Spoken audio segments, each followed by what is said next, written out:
Life 30, your 30-day journey to creating the best life possible for yourself. You can just watch this video, or if you want to, sign up for the entire series for free and get the bonus companion worksheets that go with this video. Check the link in the description below. All right, today is day 4 and we're going to figure out how to find your purpose. I think you should chase what energizes you. Everyone talks about passion, legacy, purpose, blah, blah, blah, blah, blah, blah. The one word to pay attention to is energy. I love that. That's it. Let's simplify this. Okay. So whatever energizes you, naturally expands you, feels like possibility, is exciting to do. It may be scary. That doesn't matter. It has to do with how it makes you feel. Right. When you were in your 20s, money made you feel good. It expanded you. It energized you. Chasing the money, that was the game. That was your passion. That was your There's nothing wrong with that.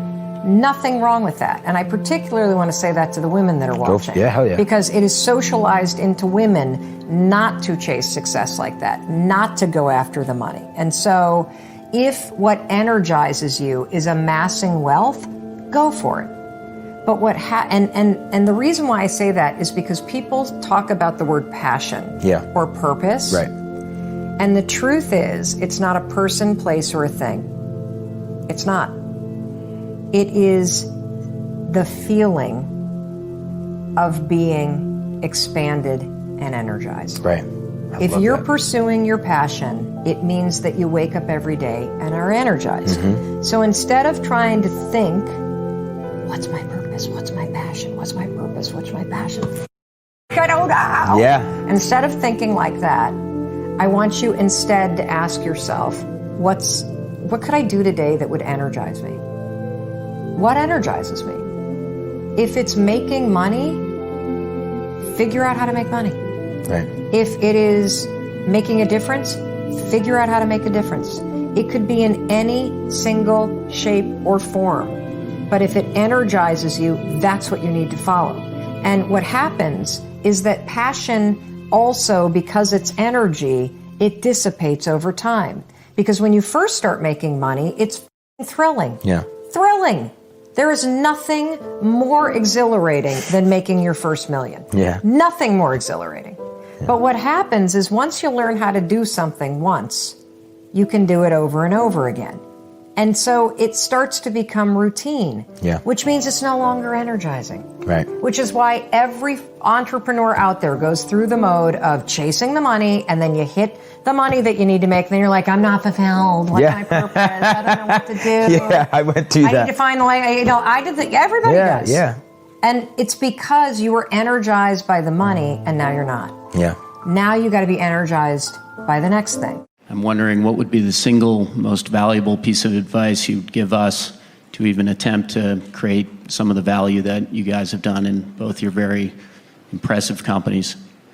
People say you have to have a lot of passion for what you're doing, and it's totally true. And the reason is because it's so hard that if you don't, any rational person would give up. It's really hard, and you have to do it over a sustained period of time. So if you don't love it, if you're not having fun doing it and you don't really love it, you're going to give up. And that's what happens to most people, actually. If you really look at the ones that ended up being successful, unquote, in the eyes of society and the ones that didn't, oftentimes it's the ones that are successful loved what they did so they could persevere when it got really tough. And the ones that didn't love it quit because they're sane, right? Who would want to put up with this stuff if you don't love it? So it's a lot of hard work, and it's a lot of worrying constantly. And if you don't love it, you're going to fail. So you got to love it. You got to have passion. Ever since I was 5 years old, that's when Neil Armstrong stepped onto the surface of the moon. I've been kind of passionate about space, rockets, rocket engines, space travel. I became a science fiction reader, and I've always known that I wanted to do something having to do with space, and I've spent a lot of time thinking about it for really almost my whole life. And that's one of the things. You guys will find that you have passions, and having a passion is a gift. I think we all have passions, And you don't get to choose them, they pick you, but you have to be alert to them. You have to be looking for them. And when you find your passion, it's a fantastic gift for you because it gives you direction, it gives you purpose. You can have a job, or you can have a career, or you can have a calling. And the best thing is to have a calling. And if you find your passion, you'll have that, and all your work won't feel like work to you. Passion is not an actionable word. It's correct, that those who do the things that they're passionate about do better, but it's not helpful advice. And so the question is, where does passion come from? Passion is a result. Passion is an energy. Passion is the feeling you have when you're engaged in something that you love. Passion is the feeling you have that you would probably do this for free, and you can't believe somebody pays you to do it. And I think we mistake that passion is something we do in our private lives, but it shouldn't be done, in our careers, for example. And I'm a firm believer that you are who you are. And anybody who says, I'm different at home than I am at work, in one of those two places, you're lying. And the goal is to make everything you do in home and at work something that you have excitement to do. So how do you find the things that you're excited to do? Well, it's actually easier than you think. What are the things that you love to do? What are the things that you would do for free? How can you recreate that feeling and be paid for it? So what are the things that I do on the weekend, right? I love, I'm very involved in the art world. I love to go to museums and galleries, but I love to go see dance and performances because I want to see how others are interpreting the world. So that inspires me. New ideas, new thoughts, new ways of looking at the world are things that interest me privately, and I seek it out and pay money for it, right? So does that mean I have to have a career in the arts? No, it means I have to have a career where new ideas are explored, where people are experimenting and trying things out, and I have to explore new ideas and try things out, and I'm just as excited to go to work every day as I am to, go do something on a Saturday night. And so the idea of finding your passion is ironically simple because you should be doing stuff that you enjoy sometimes. What is the stuff that you enjoy, and then what is the stuff that you love? Who are the people that you love, and what do they all have in common? When I was small, I was also really undersized. So it's probably one of the reasons I lift weights. I was always every baseball picture, I'm the kid holding the sign in the front, right? So I was small and skinny. They used to tease me Eddie Spaghetti, and I'd get bullied at school, and I never retaliated. So I had that mixed with shyness, mixed with chaos in my home, which many people can relate to. And I got to tell you that the shift for me, sports was good for me because it gave me an out that I finally found something that I was pretty good at. I think the biggest shift in our lives, the things that makes us the happiest, is that when somebody helps us identify our natural giftedness. And when I was a little boy, when I got a little bit older, they pointed out my speed. So it wasn't my lack of size, I was fast. I was the fast kid, right? I always wanted to be fast kid, and I got confidence in baseball doing that. When I got into business, they said, you're intense. When someone points out a gift about you that you also kind of intuitively know to be true, they're linked to them. You're intense, you're passionate, you won't get outworked, you're relentless. I went, I am those things. And when someone linked those gifts to me winning, now I believed I could win. That's the other way to change identity, is when someone can link your giftedness to the victory, you'll believe it. Not like you're great, that's general, that's bullshit. Right. But it's something you know specific, like for you right now. You wouldn't brag about them. There's a few things you know what, I am good at these things, right? I've always been good at these things. It's natural for me. And when someone links that to you winning, like for you, for example, you're an unbelievable interviewer. You have this general, you don't need to be the smartest person in the room because you probably are most of the time. And so there's a confidence that allows you to be present when you interview me and just listen that's different than anyone who's interviewed me before. And so that's a natural giftedness for you, which is why there's a part of you that kind of knows, you wouldn't say it, but I am pretty good at this. This is a good program. And so the way we change your identity, the way I changed mine, was by getting in touch with what some of my natural gifts were and then using them in my career, using them in my life. That shifted the weight right off of me. Because the weight was, I suck, I'm shy, I'm small, I have a screwed up family. That's the weight, right? The lifting off of the weight is, these are some gifts God gave me, or the universe gave me, or that at least I know I have, and I can spend my life using these gifts. Now I've got hope. Now my identity's changing. Now my life takes a different direction. Here's how you develop a passion. It starts as a minor area of interest. You gain areas of interest by encountering a lot of stuff. So if you haven't encountered a lot of things in your life, go out there and encounter stuff. Go sailing, go take a dance class, go study neuroscience, like whatever it is, just encounter a whole bunch of very broad, diverse things. From that, you're going to get sparks of interest. Like, oh, I actually found that interesting. I want to learn more. Dive deep through engagement, not through pondering, through engagement, you're going to realize whether something is going to turn into an area of fascination. So as you go deeper into it, you're going to either become fascinated or you're not. If you're not fascinated, move on. If you are fascinated, then that's an area where you're going to ask yourself one very simple question. Do I want to become the best in the world at that thing? If you do, if you want to become truly extraordinary in that thing, then go down the path of gaining mastery. Now, the reason I think that it's wise to ask that question going in is when you frame it of, I'm going to become the best in the world at this, immediately people understand the amount of time, energy, and weight that it would take to become truly great at that thing. And I don't think that passion can happen unless you're becoming truly great at that thing. That's part of passion. I don't think people are deeply passionate about something that they really suck at. And I'll give you an example. I love video games. I absolutely love playing first-person shooters. I learn a lot from them. I get a lot out of them. I really just intrinsically enjoy the time. It has both that sense of eating a cake because it's just fun in the moment, and I pull from it life lessons, business lessons. I practice getting out of the sympathetic nervous system into the parasympathetic nervous system. It's literally gamified, so I'm getting better. I have points. I can, have my improvement turned into metrics. It's all of it I really, really enjoy. But I won't say that I'm deeply passionate about it because I'm just not that good at it. So that's one of those things. If I really wanted to develop a deep passion for video games and put it at the center of my life, that then I would set down that path of really practicing. Now, this is the most important thing that passion will do for you, which is it's going to pull you through boredom. It's going to pull you through the hard times. And that's why it's really got to be something that you just are prepared to become great at. Because when you're prepared to become great, there's just these insane moments of boredom, repetition, and all of that. And if you have this burgeoning passion coming out of that, that's what's going to give you the energy to get through it. So it's this symbiotic relationship between a developing passion and how hard it is to actually really get great at something. So the things you get great at need to be something that is this developing passion. So there you have it. That's how you do it, and that's why you do it. You write in the book, there is no faith and no courage and no sacrifice in doing what is expedient. What do you say to those viewers that don't pursue their dreams and are locked in their careers because they are too afraid to take risks and pursue something meaningful? Well, the first thing I would say is, well, you should be afraid of taking risks and pursuing something meaningful. But you should be more afraid of staying where you are if it's making you miserable. It's like the first thing you want to do is dispense with the idea that you get to have any permanent security outside of your ability to contend and adapt. It's the same issue with children. It's like you're paying a price by sitting there being miserable. And you might say, well, the devil I know is better than the one I don't. It's like, don't be so sure of that. The clock is ticking.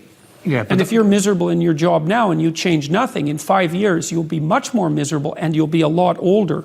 But isn't it a luxury to pursue what is meaningful? Our viewers have mortgages, they have children, they have payments and loans. It's a luxury to pursue because we lack the resources. Well, I don't remember now, I'm not talking about what makes you happy. It's a luxury to pursue what makes you happy. It's a moral obligation to pursue what you find meaningful. And that doesn't mean it's easy. It might require sacrifice. If you need to change your job too, let's say you have a family and children and a mortgage, you have responsibilities.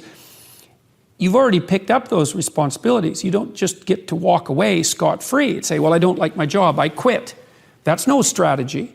But what you might have to do is you think, well, this job is killing my soul. All right, so what do I have to do about that?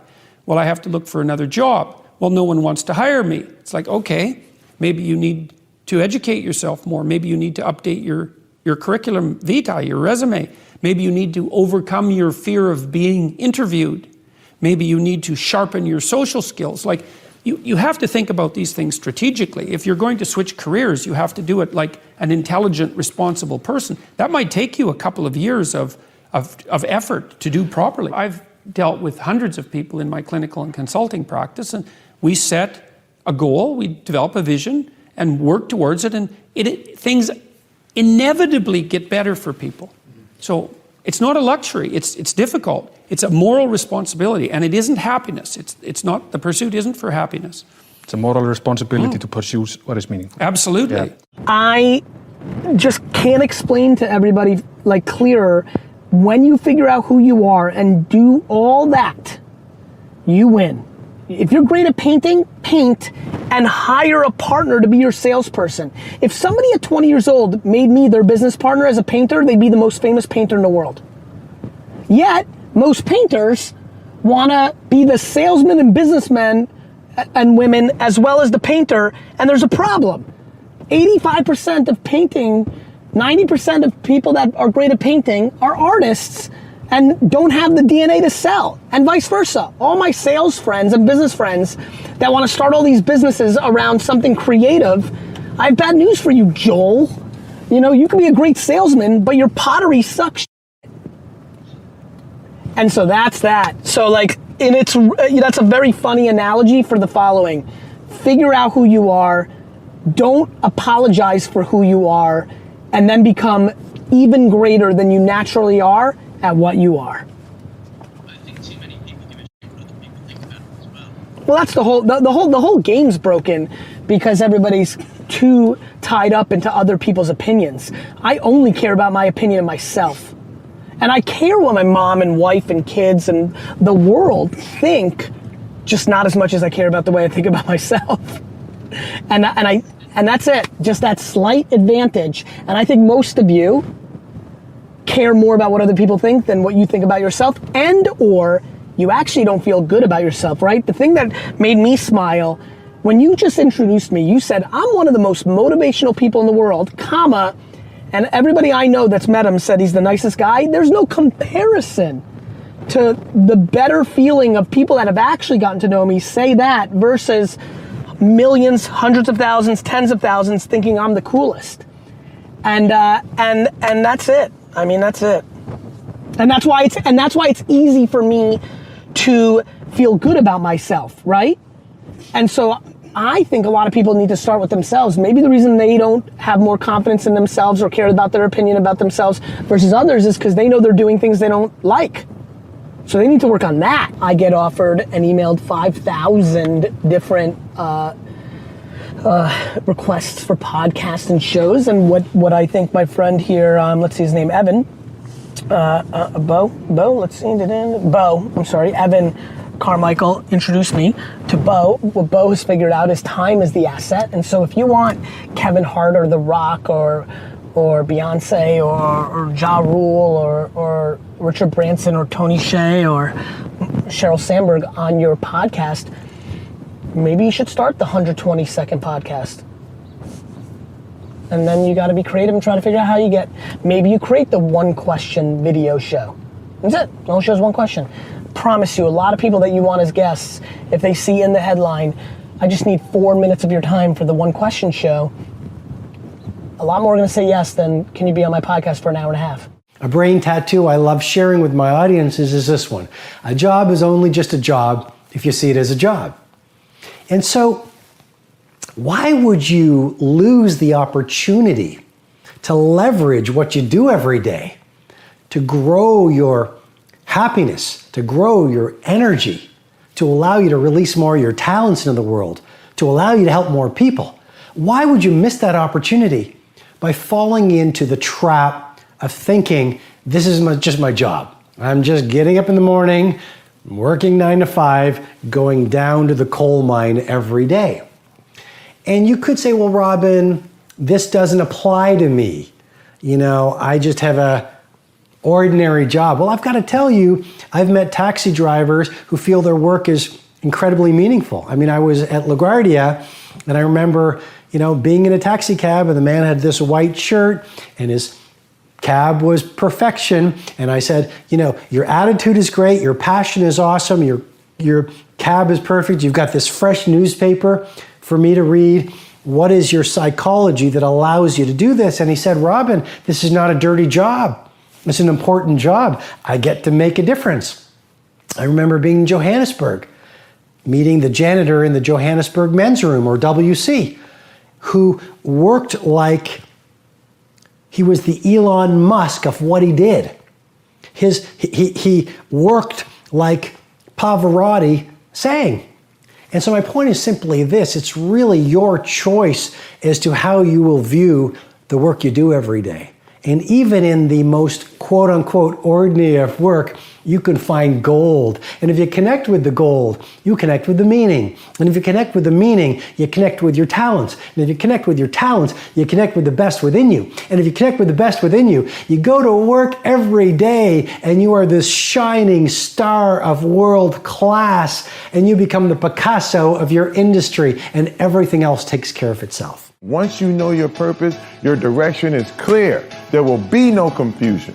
It's wild, but there were times in my life I didn't know where I wanted to go. I didn't know what I wanted to do. But you know why? Because I didn't know my purpose.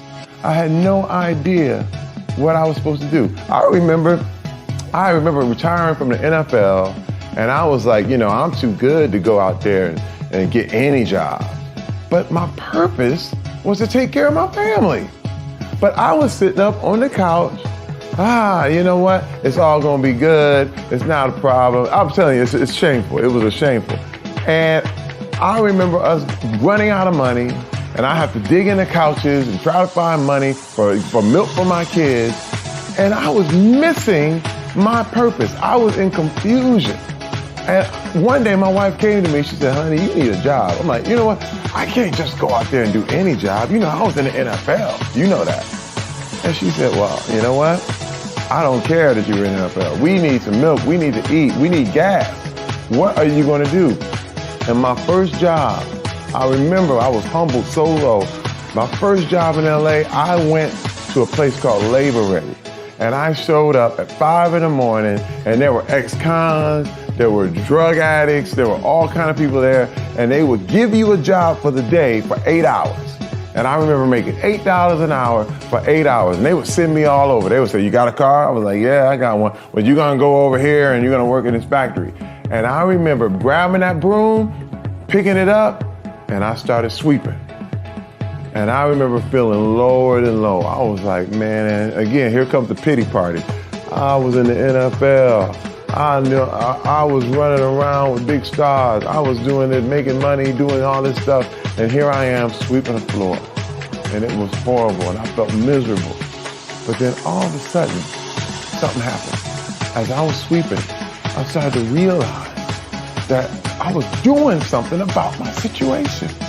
That instead of sitting around talking about it, instead of sitting around, wondering where my opportunity was coming from, I was proactive. And let me tell you something, I was fulfilling my purpose. I got the money for my family. And I realized that I am not going to just sit ever again. And that was the turning point in my life in a major, major way. Once I found out what my purpose was, you'll do anything in your purpose, and you'll still stay there, and you'll be 100% on the right path. Once you transform yourself, and even though I'm not running from myself, I'm constantly facing myself. I'm constantly battling myself. I'm not running from them anymore. I used to, but now I'm constantly battling them. So now what happens is, once you get to a point in your life where you're able to be on a podcast or be on a TV show and tell everybody how f***ed up you are, I will answer any question you want about me. Anything I did, anything bad, good, ugly, I will tell you. When you get to that point in your life, that's where your real journey begins. And you no longer have to have a small victory to keep you going. You now realize what your purpose in life is. And you realize all this is just part of it.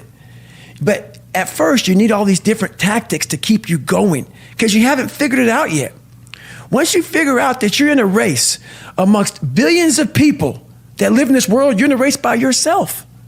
You have a purpose, and it's your purpose, not everybody else's purpose. It is your purpose and only your purpose, and it's your race. So then you're like, hey man, I'm doing my thing. I'm doing it to the best of my ability. What's next? There's no longer these small increments to get through life. Because once you figure out why you're here, it just becomes a process. I have worked all over the world. I mean, all over Asia, China, South America, North America, Europe. And I'm always asking people, what do you really want? And I have found most people don't want to be really wealthy. What they do want is they don't want to have any financial concerns. If they want to buy a new suit, they can go and get one. If they want to take a trip, they can take the trip. If they want a new car, they can get the new car. They don't want to just run out and spend or buy. They don't want to have any financial concerns. 2, they want to wake up in the morning excited about how they're going to spend their day. Oof. And the 3rd, they want to mix with people who are upbeat and creatively productive. Those are the 3 things that people really want. So in answer to your question, if somebody's watching, what's the first thing they should do? Well, the first thing they should do is understand why we have goals. Not just to set a goal, because most people don't set goals right. They're operating with a limited level of consciousness, so they're thinking, if I could get a little more money, and if I could get him to help me and her to help me, and this happened, then I could do this. Maybe this is get a new car. What we've got to understand is we're trading our life for our goals. Literally trading our life. Would you trade your life for a car or a house? I don't think so. So it's got to be something really meaningful. And we're not taught to think this way. We should sit down and don't give any thought to where the money's going to come from, where the help's going to come from. It's what do you really want? Like Ed Hillary was a beekeeper in Auckland. That story. He wanted to climb Mount Everest. It had never been done. People died trying to do it. He went in 51 and failed. He went back in 52 and failed. In 1953, he stood on top of the mountain with Tenzing Norgay. But he didn't know how to get there until after he had got there. Edison didn't know how to illuminate the world until after he had done it. The Wright brothers were bicycle mechanics in Dayton, Ohio. No one believed you could fly. They had been trying it for years. But they saw it. But they wanted to do it. They didn't know how, and they couldn't tell you until after they had done it. Now, the first flight only lasted 12 seconds. And the naysayer said, yeah, but they only were up there for 12 seconds. They said, we not only got up there, we kept the damn thing up there for 12 seconds. So when a person sets a goal, they've got to say, what could I want? If I just let my mind just wander, use my imagination, how do I really want to live? That's what they should be doing. When we talk about living our quest, I think that living my quest, really, if I look at it on a daily basis, it's finding my own voice. It's finding your voice. It's finding the song that only you can sing, off key or not. It's finding your rhythm. It's discovering what it feels like to walk in your shoes today. It won't look like it looked 10 years ago. Living your quest is what can I do with my life so that my life becomes infectious to someone else. Living my quest looks like how do I make my fingerprint matter so big that it lives beyond my transition day. Living your quest is how can I forgive the perceivingly unforgivable so I can love the absolute lovable. Living your quest is how do I give myself 1,000 second chances, and every time I get to 999, press reset. Yeah. Living my quest is not some ambiguous, untouchable experience. Living my quest means going back and healing the little girl in me so that the woman can be free. It's going back and embracing the little boy in you so that the man can show up and give himself permission to cry when necessary.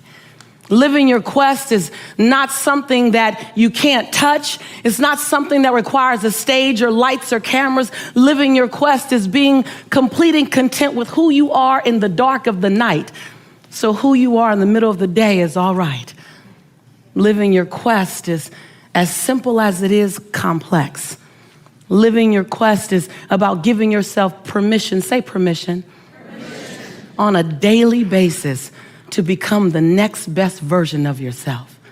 Living your quest is not holding yourself hostage to old decisions, not holding yourself hostage to shame, blame, guilt, regret, and anger. Living your quest is about recognizing that every day I can be reborn to my possibility. See, living your quest is as internal and personal as it is public.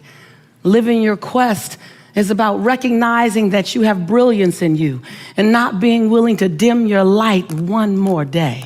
Living your quest means not being afraid of the genius in you, even though you have doubt. Living your quest is recognizing that you get to sing your song off tune, that you can get to live in perfection while you master imperfection.